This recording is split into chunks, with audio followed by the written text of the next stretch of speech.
Lu mau datang ke sini mah kapan aja terbuka pintu buat lu. Tapi guanya belum tentu ada. Nah, kalau yang manis kembang goyang. Kalau yang gurih-gurih dikit namanya seroja. Nah.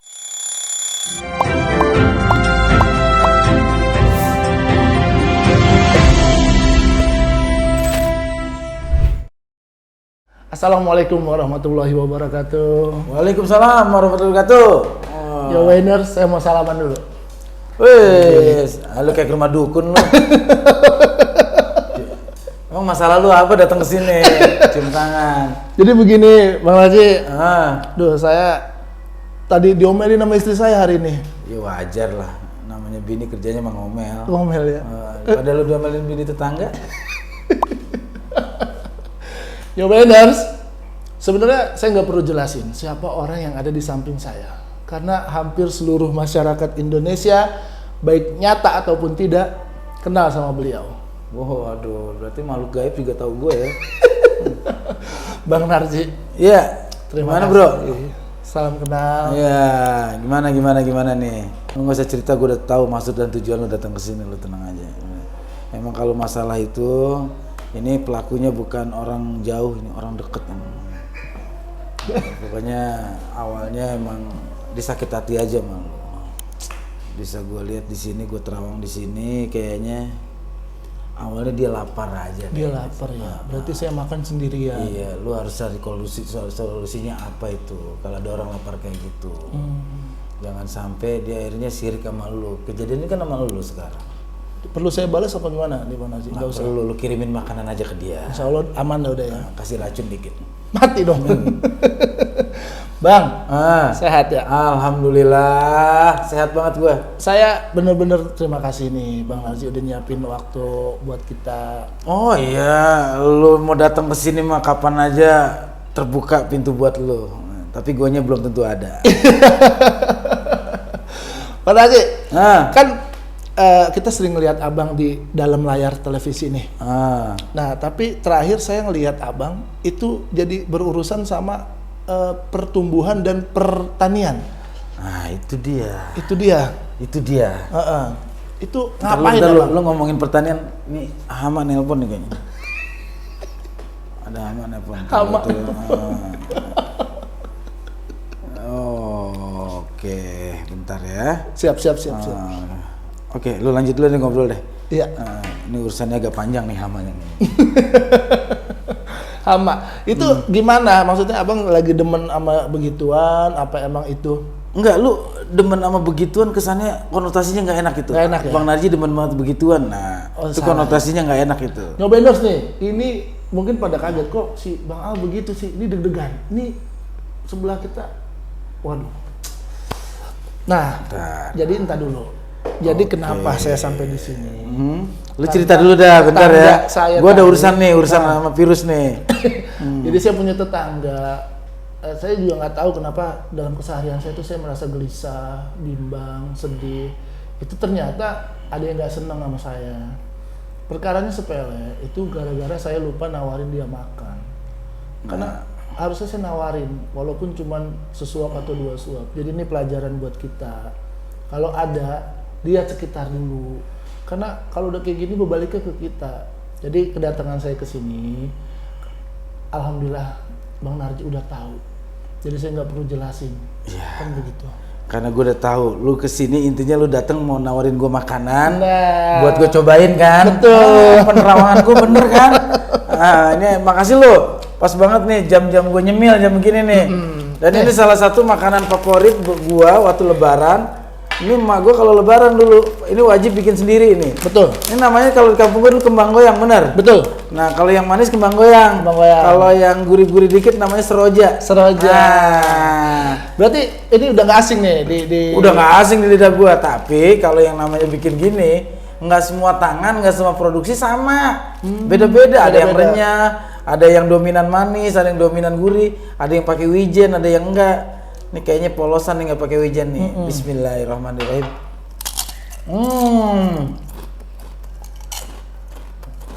Kembang goyang gue suka yang begini nih. Ini yang kalau digigit bunyi. Iya. Oh, dapat di mana lu? Ini produksi salah satu orang di Cipayung Depok. Dia produksi. Itu daerah yang nggak pernah basah, nggak pernah panasan tuh ya? Iya, karena dipayungin terus. Nih kembang goyang, alhamdulillah. Kata Bang Narji enak. Mudah-mudahan ini bisa ngebantu untuk usahanya nih Bang ya. Bang, tadi itu abang sekarang lagi concern ke pertanian, ke hortikultura, Sebelum gua syuting justru gua ke situ dulu. udah itu duluan. Tahun 99 itu gua sama teman-teman di kampus gua di UNJ itu paling seneng itu kita ngerubah taman yang nggak enak dilihat jadi enak dilihat di kampus gitu kan. Ini nggak dirawat, gue rawat sama teman-teman. Dari situ tumbuh gua pohon itu kayaknya indah dan mengindahkan, terus juga dari situ kita bisa menghasilkan oksigen. Gua awalnya kayak gitu kan, dapat obrolan kayak gitu. Gua kalau namanya di kampus UNJ dulu tuh pohon beringin yang suka tumbuh liar di tembok-tembok tuh. Itu gue congkelin tuh. Buat diapain? Pindahin ke media, tanam. Begitu setahun bentuknya bagus, jadi bibit beringin, potong, jadi bentuknya eksotik, jual tuh dulu tuh bisa laku 30.000, 40.000. Kayak pohonan barongsai. Bonsai. Bukan barongsai ya. Lo mau nyebut bonsai takut gue kesinggung kan? Jadi Ini Bang Narji sendiri yang ngomong tadi kan. Oh gitu, emang udah dasarnya udah cinta sama tumbuhan. Dan bokap gue juga dulu basicnya dia tangannya bagus kalau buat nanam. Dulu bokap gue itu sering nanam cengkeh, hasilnya lumayan tahun 70-80 tuh. Nanam cengkeh tuh hasilnya kelihatan. Terus bokap gue itu di belakang rumahnya itu dulu namanya orang Betawi ya. Itu rumah tuh di situ yang namanya pohon apa yang nggak ada gitu, manggis, duku, duren, nangka, jambu juga dari jambu pelutuk yang biasa. Pelutuk yang biasa, kecapi, Dong. rambutan. Boni. Buni nggak ada, adanya gohok sama jamu monyet. Ada tuh di belakang rumah gue, kelapa. Pokoknya gue jadi kalau pohon salam gitu, emak gue tuh nanas juga tumbuh. Jadi kalau emak gue mau ngapa-ngapain itu banyak ngambil di belakang rumah. Udah ada semua. Nah itu gue adaptasi sekarang di rumah gue. Jadi gue juga nanam semua bumbu-bumbuan tuh di belakang rumah. Jadi bini gue kalau ada apa-apa tinggal teriak. Ya, tinggal teriak dan dipetik. Nggak diomelin warga, ngapain lu masak pakai teriak-teriak? Nih, channelnya Abang Narji, YouTube-nya beliau kalau mau melihat keseharian beliau bercocok tanam dan mendengar inspirasi dari para pelaku agrobisnis. Soalnya saya lihat terakhir ada ke pisang Cavendish, jambu kristal, Itu semua lah yang keren banget tuh. berbau pertanian. Di channel gue tuh gue seneng banget. Kenapa gue seneng? Karena ngerjainnya seneng gue. Karena ngerjainnya gue suka. Dasar kesukaan. Dasarnya suka. Gak ada paksaan. Nggak ada paksaan. Jadi gue kalau ngeliat orang bercocok tanam, gue tuh paling kesel kalau lihat di pinggir jalan atau segala macam gitu. Lihat pohon itu nggak diurus, kesel gue. Sebenarnya kesel ya Bang ya. Kita pengen bener-bener berbuat, cuman ada batasan. Iya. Apalagi kalau di fasilitas umum, umpamanya Pemda, Pemkot atau segala macam instansi udah bikin taman bagus nih. Anak sekolah enak buat nyoret-nyoret gitu. Itu saya gedeg banget tuh Cang tuh. Ngapa ya bocah ya? Iya, maksudnya untuk eksistensi kenapa sih harus nyoret nama sekolahan, identitas sekolah gitu? Enggak begitu juga udah tahu sekolah lu ada nomornya gitu. Iya, kan Abang udah keliling Indonesia udah pasti. Tapi di Tangsel sendiri, Bang Narji kan pasti pernah kemana-mana dong. Pelosok Tangsel tahu dong? Tahu semua lah, karena gue lahir gede di sini. Dan kebetulan sejarah pendirian Tangsel juga gue tahu banget. Betul. Mana tadi nih? Gue juga ini makanya. Buat lo nih, gue juga nulis Kamus Bahasa Betawi Tangerang Selatan tuh. Kamus Bahasa Betawi Tangerang Selatan karya Abang Narji.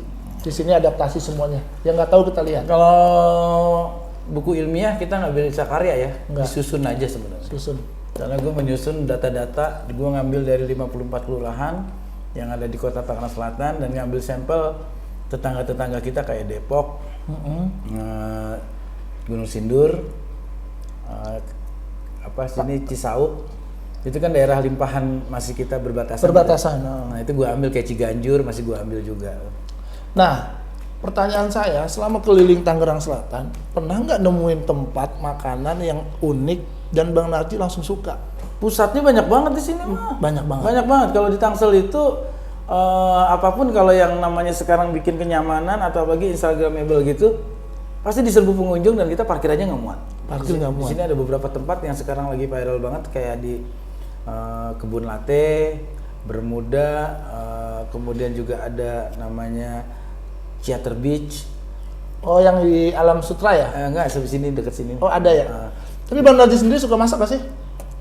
Masak, gue jujur ya, karena gue dulu tinggal di kampus, tidak ngekos, tidak ngapain, mau tidak mau, suka tidak suka, harus bisa masak sendiri. Kalau nggak masak ya kita nggak makan. Jadi gue tuh sebenarnya agak tahu rasa makanan ini, umpamanya ya ini pasti pakainya lada, nih pedasnya lada, ini pedas cabai merah, cabai hijau. Kenapa? Karena gue pada dasarnya gue sama bini gue tuh hobi kuliner. Dari zaman pacaran itu gue kadang-kadang makan sampai jauh-jauh banget. Gue pernah ngejar makanan ke Lembang, Bandung, cuma untuk makan doang, gue pulang lagi ke Anyer juga kayak gitu. Gue sama bini gue kadang-kadang cari, gue umpamanya bini gue lagi terbang ngeron di mana. Kebetulan di situ gue lagi kayak kejadian di Surabaya. Gue berangkat sama bini gue ke Surabaya. Di sana bini gue pas banget waktu itu masih pacaran ya. Dia ada ngeron di Surabaya, gue ada show di Surabaya. Gue janjian, udah 2 hari itu gue kerja, gue makan aja tuh. Dari kita makan rawon, terus makan gudeg, rujak cingur, segala macam, terusnya betis. Udah kulineran Jawa Timur 2 hari kayak gitu. 2 hari. Apalagi sekarang juga gue kalau ada kondangan, biasanya gue makanan tuh gue cicipin dikit-dikit. Wah, ini cateringnya di mana nih? Kayaknya enak juga ya. Terusnya kalau yang paling, kalau nggak oke, pulangnya kita cari makan di daerah sana, nah enak nih. Jadi mampir Kayak gitu. Pandemi itu sebuah musibah, tapi kalau kita menganggap itu musibah atau itu, kita nggak bakal jadi bisa berubah. Jadikan suatu tekanan itu adalah suatu kesempatan. Suatu kesempatan. Tantangan adalah suatu kesempatan. Rintangan adalah suatu kesempatan. Kalau orang yang berpikir rintangan itu adalah beban, hidupnya nggak bakal maju. Justru bagaimana caranya kita berkarya, kita berbuat di saat kondisi seperti ini. Contoh petani ikan koi yang ada di Ciseeng. Gue datang ke sana. Justru mereka itu kondisinya sangat bahagia dengan kondisi di saat pandemi kayak gini. Ada yang diuntungkan. Jadi harga ikan koi, karena orang di rumah nggak ngapa-ngapain pada piara ikan, harganya itu naik sampai 150%. Dari yang tadinya 100.000 bisa jadi 250. 150% sih. 150% kayak gitu. Terus UMKM kayak begini nih, ibu-ibu, bapak-bapak di mana juga nih, daerah Depok ya. Kalau lagi bingung, kok pandemi kayak gini, belajar nih bikin kayak gini nih. Jangan mikir langsung usaha itu bisa nggak sehari dapat 1 juta 2 juta. Ya nggak ada. Kecuali lu ternak tuyul sama babi ngepet. Nah. Tuh. Kecuali datang ke Mbah. Iya. Mbah apa? Kalau usaha kayak begini nih, sabar ya. 10.000, 20.000. Nah dari situ bagaimana? Untung jangan dipakai buat yang konsumtif dulu, balikin lagi ke modal. Tambahin gitu. Produksinya tingkatin. Berarti itu ya, jadikan musibah ini menjadi kesempatan. Jadi jangan terlalu banyak kita nggerutu, ngeluh, nguren. UMKM itu harus menjadi nanti tulang punggung perekonomian Indonesia itu harus ada UMKM.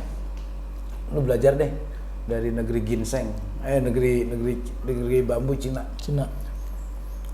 Tahu nggak produk elektronik yang ada di retail besar itu semuanya? Produk UMKM, produk rumahan di sono. Di sono rumahan, tapi di sini dijual di toko. Iya. Yang ada di Depok dan Nusantara, seluruh Indonesia. Bang Narji ini salah satu orang yang aktif dan giat mensupport UMKM. Khususnya di Tangerang Selatan dan di Indonesia. Mereka cari modal susah.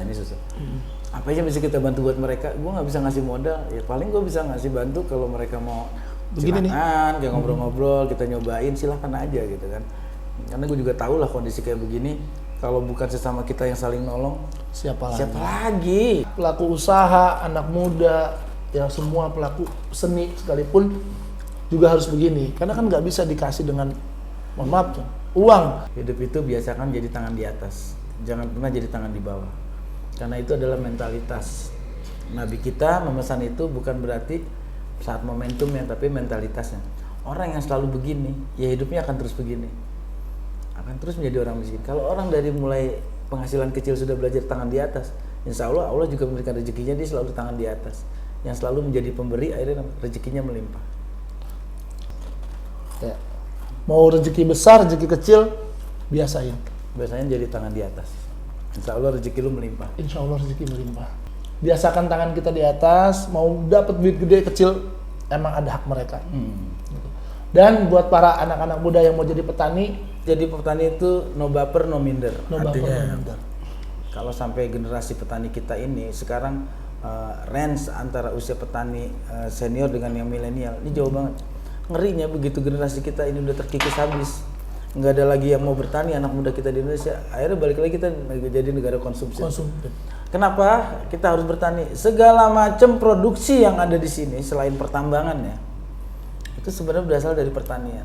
Dulu kan kapas buat tempat tidur kita, itu ya pada kemana ya sekarang ya? Nah itu dia, artinya itu semua pertanian. Ini kalau nggak ada terigu dari sama dari tani. Karena nggak bisa juga kita beli dari luar, harganya luar biasa. Padahal kita bisa produksi sendiri. Iya, lu kayak segala macam kebutuhan kita tuh, aduh permintaan dari luar negeri juga banyak banget. Begitu gue mulai belajar pertanian itu ternyata apa-apa yang kualitas bagus kita itu dijual ke luar negeri. Berarti Bang Narji termasuk orang yang concern juga memperhatikan itu ya? Luar biasa. Bukan concern lagi ya, artinya gue udah ke hati gue kalau soal itu. Iya luar biasa. Gue kadang-kadang sedihnya tuh ya kayak anak kecil kita itu dari sekarang itu udah diajarin selalu udah gede pengen jadi apa, YouTuber, udah gede apa jadi artis gitu. Padahal jadi petani duitnya gede juga Cang ya. Kan nggak ada yang pernah berpikir kok gitu, udah gede mau jadi apa? Jadi petani. Kenapa? Lu artis, tentara, polisi, dokter kerja nyari duit, cari kerja cari makan. Petani yang kerjanya ngasih makan. Mulai dari sekarang jangan malu jadi petani ya. Karena kita itu adalah justru menjadi tulang punggung perekonomian kita tuh UMKM petani udah. Petani. Berarti nyobainers, kita tepat banget nih datang ke sini. Cuman bawain kembang goyang, mudah-mudahan besok lebih banyak lagi yang kita cobain nih Bang Narji ya. Insya Allah. Kalau kita mau datengin nggak apa-apa, kita keliling nanti. Iya, kita main-main ke tempat abang-abang semua. Biar kita tahu produksinya, Biar tahu spirit usahanya, filosofis usahanya. Itu kan paling penting tuh filosofis dalam berusaha itu paling penting kan. Lu kalau pengen ngeliat orang sukses, lu jangan lihat hasil dia yang dia sukses. Dia punya Lamborghini, dia punya ini, punya itu. Tapi lihat perjuangan dulu dia untuk menggapai seperti itu. Kayak apa sih berdarah-darahnya? Jadi kalau gue ngeliat orang yang udah suatu sukses, kaya raya gitu, orang Indonesia tuh kadang siriknya gampang banget kan. Bener. Lihat tetangga ini dikit, kemarin gue lihat malam Jumat kesini nih, kalau hari Selasa nggak pernah ada di rumah. Jangan begitu, kalau ngeliat orang sukses kita lihat berarti pasti nih orang siang malam kerjanya nggak sama kayak kita. Bener, ada yang beda. Ada yang beda. Cuma kita nggak tahu. Nyobainers, kayaknya emang ini udah waktunya kita untuk kembali ke tempat kita masing-masing, Bang Narji. Oh ya udah, emang jam segini udah waktunya nih, si Mbah udah nelpon itu waktunya gue ngilang nih. Bang, makasih banyak ya. Wah, thank you banget bro. Kita udah pokoknya dikasih kesempatan. Sering-sering aja ngobrol-ngobrol kayak gini karena gue juga perlu banyak namanya sumber inspirasi buat gue sendiri. Di Depok ada petani milenial di samping Tol Podomoro. Pas itu ya, insya Allah gue kesana. Nanti kesana, saya temenin ya. Jadi habis dari sono kita makan. Oke. Bener gak? Siap. Kalau undangan makan mah gue siap aja. Bang, nyobainers harus nyobain. Nyobainers harus nyobain. Bareng dong masa. Oh. Tuh, 2, 3. Nyobainers harus nyobain.